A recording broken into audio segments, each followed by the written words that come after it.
To make a donation, visit biblicallycorrectpodcast.org/donate. And if you enjoy this episode, please like, share, subscribe, and hit that notification bell. Thank you for your support. Messianics are missing the point of Chanukah. Welcome to the Biblically Correct Podcast.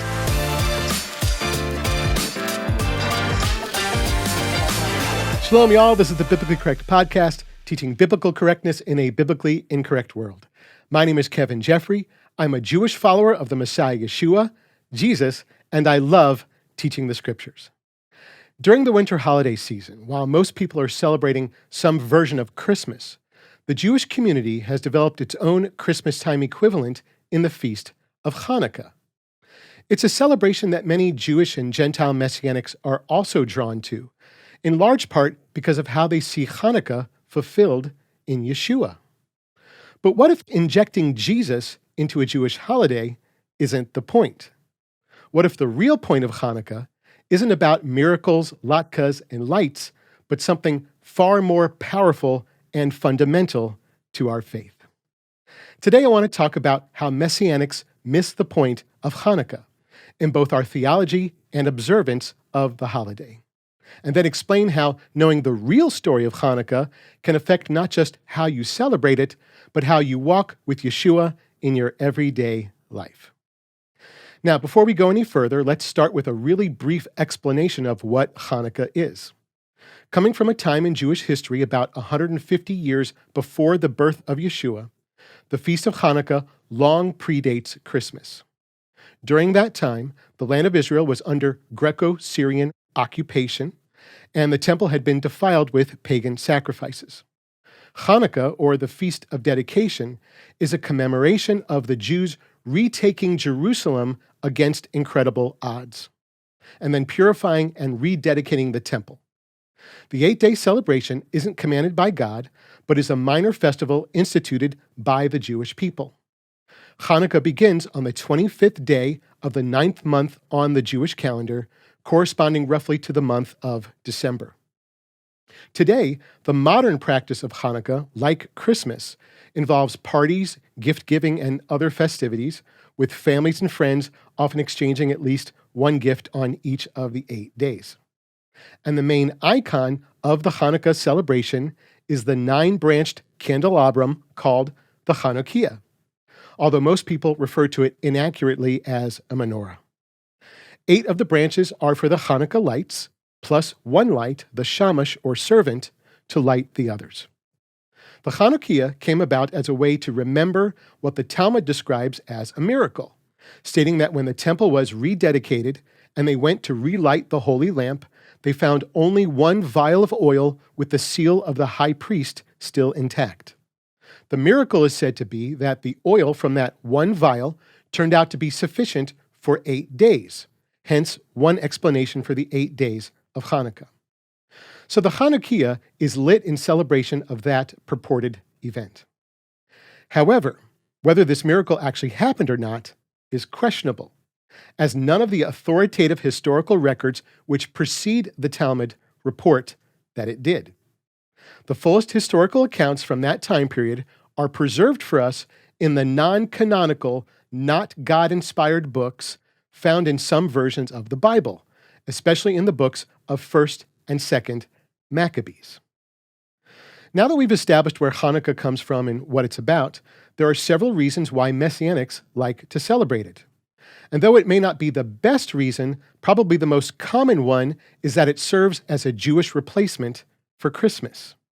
While many Jewish believers had already grown up like I did, celebrating Chanukah as a Jewish refuge from the Christmas season, Messianics who come from a Christian background have long had Christmas embedded in their annual rhythm and expression as a major life event, whether as the yearly celebration of the birth of Jesus, or as part of the commercial consumerism of the holiday gift-buying season, or from the societal pressures during that time of year, or any number of reasons.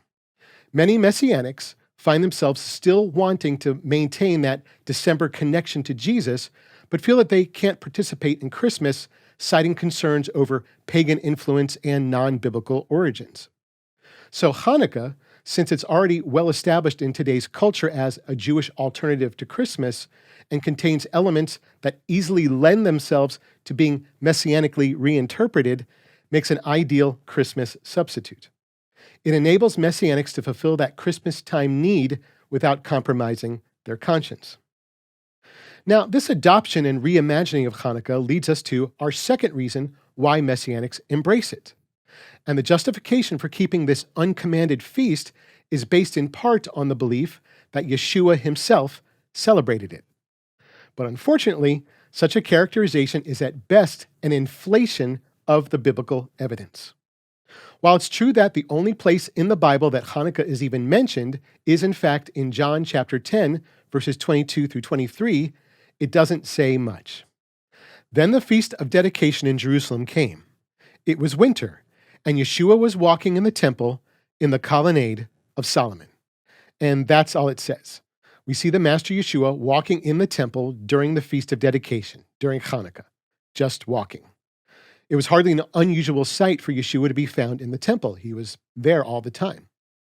So I don't think that this passing detail about Chanukah necessarily translates into Yeshua's celebration of Chanukah, and certainly not the way it's celebrated now. I think that's a huge leap. And nothing in the surrounding context further connects his presence in the temple to any kind of Chanukah celebration. He may have celebrated it, he may not have. He was certainly under no obligation to do so. We only know that he was walking in the temple during one Chanukah. And to me, that doesn't sound like sufficient biblical motivation for us to then adopt a zealous observance of the holiday, giving it as much time and energy as God's true appointed times. Chanukah commemorates a momentous event in Jewish history and was deemed important enough by the Jewish people to institute as a holiday so that we would remember our past, just like Purim or Israel Independence Day. But again, Chanukah is a minor festival, at most. Yet its proximity to Christmas has artificially elevated its importance in our communal conscience. So this verse in John doesn't really deserve the veneration it receives as justification for our celebration of Chanukah.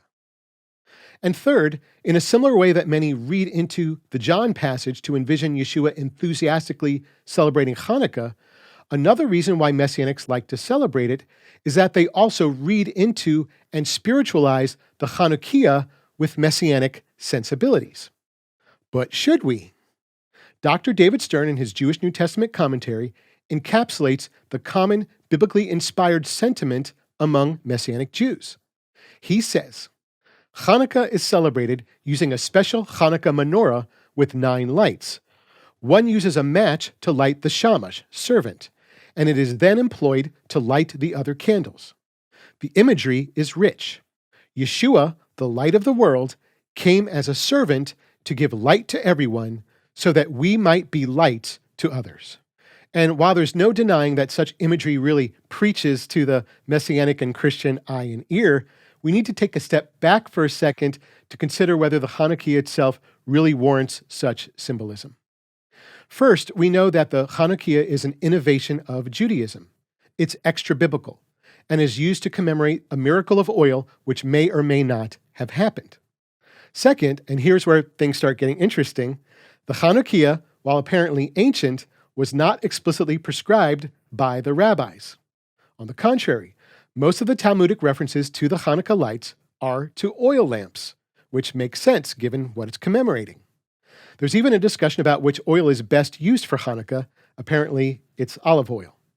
So instead of a candelabrum, in Talmudic times and earlier, you would have more likely used an oil lamp during Chanukah. And one of the most intriguing elements of this should completely change your perspective on the Chanukiah, because according to the Talmud, lighting 8 Chanukah lights the way we do today was a practice meant only for the, quote, extremely zealous. The basic expectation was that each household would only light a single lamp. Check out this excerpt from the Soncino version of the Talmud, Shabbat 21b. The bracketed parts are theirs. Our rabbis taught, the precept of Chanukah demands 1 light for a man and his household. For example, 1 light is lit every evening of the 8 days for the entire household. the zealous kindle a light for each member of the household, and the extremely zealous, on the first day one is lit, and thereafter they are progressively increased in the manner in which we typically see today. So not only is the Chanukah candelabrum unnecessary to celebrate Hanukkah, only one oil lamp per night was considered by the rabbis to be more than sufficient. Lighting the Chanukah the way we do today would have been considered extremely zealous. But that's not all. And this relates directly to the spiritualization of the shamash. The Talmud forbids the use of the Hanukkah lights for any ordinary function, such as normal, natural, common sense things like casting usable light for seeing in the dark, providing heat, or transferring a flame from one lamp to another. So it was from these prohibitions that the tradition of the shamash arose. Since the Hanukkah lights weren't allowed to be used to light other lights, the shamash was invented on a technicality to serve that function. It was added to the Hanukkah traditions not out of any spiritual significance, but merely as a ceremonial convenience to satisfy a rabbinic restriction. Should we not find it curious, then, that something as innocuous and entirely contrived as the shamash would garner such profound meaning as a representation of Yeshua? Now, I get the imagery, I really do. The servant is special and set apart from the others. On some modern Chanukiot, it's even elevated above them. Matthew 20:28 says that the Son of Man did not come to be served, but to serve. And John 1:9 says that Yeshua is the true light, which enlightens every man. No doubt it's a glorious picture of our Master, even more so when we imagine that it's been hidden for centuries in plain view of Yeshua's own Jewish people. But the fact remains that when we see Yeshua in the Chanukah and the Shamash candle, we're seeing him in a rabbinic institution, not anything that was given to us by God. We're being inspired by something that was later added to the holiday and invented to circumvent a man-made prohibition against nature and reason. So should we see Yeshua in the Chanukah and the Shamash candle? We certainly can if we choose to see it that way.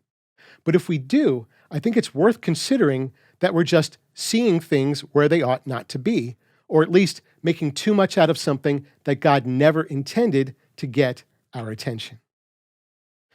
So Messianics like to celebrate Hanukkah because they see what appears to be rich symbolism in the Chanukah. They believe that Yeshua himself celebrated Hanukkah, and it meets a practical and emotional need for a replacement for Christmas. But as I said at the beginning, what if none of that is the point of Hanukkah? What if the best reason for celebrating Hanukkah isn't about a supposed miracle of oil, or lighting the Hanukkah lights, or exchanging gifts, or eating potato latkes and sufganiyot, and playing dreidel, having parties, or even celebrating Yeshua in a Christmas-adjacent way? I contend that the real point of celebrating this Jewish historical holiday and the profound impact it can have on our walk as disciples of Messiah will be entirely missed as long as we have only a sanitized understanding of the real story of Hanukkah. In the real story of Hanukkah, Israel was under oppressive Greco-Syrian occupation, but it was the Jewish people themselves, all the way up to the priesthood, who willfully participated in their own assimilation into the Gentile way of life. They were Torah breakers. They covered over the mark of circumcision. They introduced customs that were contrary to God's word and abolished the Torah's prescribed practices. They were so crazy for Hellenism and foreign customs that many of the priests no longer cared about their service at the altar. They disdained the temple and neglected the sacrifices in order to participate in, of all things, Greek athletics. And all this led to God's chastisement of Israel, allowing the spirit of anti-Semitism to come in and make the keeping of the Torah, the honoring of Shabbat, the continuation of the temple service, and more crimes against the state. The Jewish people were ordered to build pagan altars and shrines, to sacrifice swine and unclean animals, to desecrate the temple, to leave their sons uncircumcised, and to let themselves be defiled with every kind of impurity and abomination so that they might forget the Torah and change all their observances. 1 Maccabees chapter 1, verses 48 through 49. It was against this rampant self-assimilation and anti-Semitic tyranny that one priest, his 5 sons, and the faithful ones of Israel rose up in righteous rebellion.